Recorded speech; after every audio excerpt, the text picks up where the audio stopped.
Joe? Vito?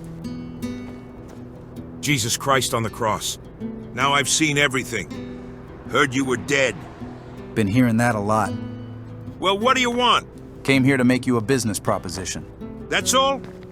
I'm going after Galante. Him and the rest of the commission won't get away with what they did. You want my help? The way I see it, once we deal with old man Galante, you get your life back. After that, we can discuss what happens to the rest of the city. Fuck off!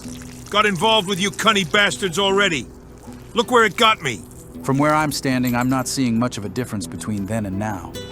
You listen and you listen good, you fuck. Lincoln was so burned up, the coroner wouldn't let me get a last look of him. Anyone's killing that fucking man, Galante. It's me.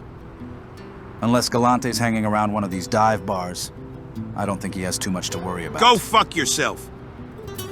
You don't know what it's like losing a son you never knew. My kid's dead because of you. If you didn't help him take over the city and run the casino, he would still be alive. You're bad luck, Vito. Always have, and you always will.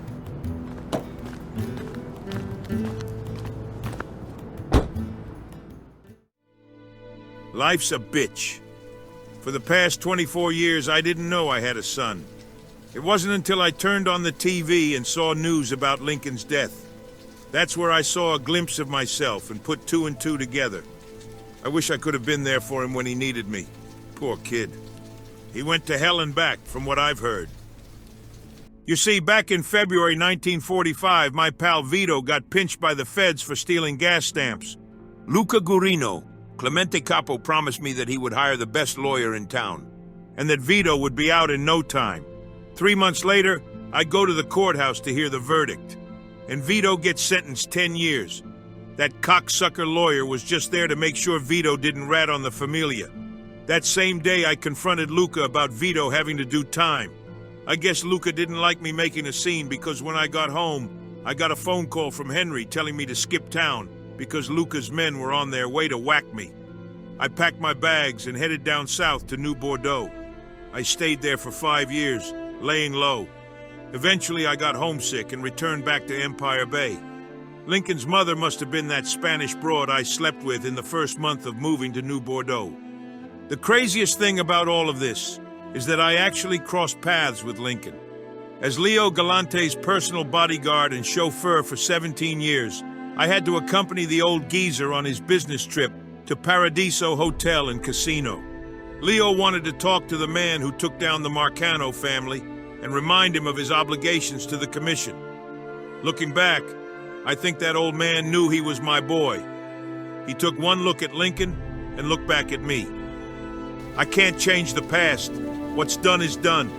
Father James told me all about Lincoln J. Clay, and I'm happy he found his family among the black mob, with Ellis Robinson, who he considered a brother, Sammy Robinson, who he considered a father, and Father James, who he considered as a mentor. At least now, Lincoln can finally rest in peace. Father James told me that Lincoln used to say, "Family isn't who you're born with, it's who you die for." I don't care that my son was half Italian and half Dominican. What matters to me was he was a man of great character and great accomplishments. My boy was a war hero that fought in Vietnam, robbed the Federal Reserve, survived a gunshot wound point blank to the head, took down the Marcano family, and ended up giving the city to Vito. I'm sorry, son. I'm sorry I couldn't be there for you. We could have made a hell of a pair together. I'll get the fucks that did this to you. Every last one of them.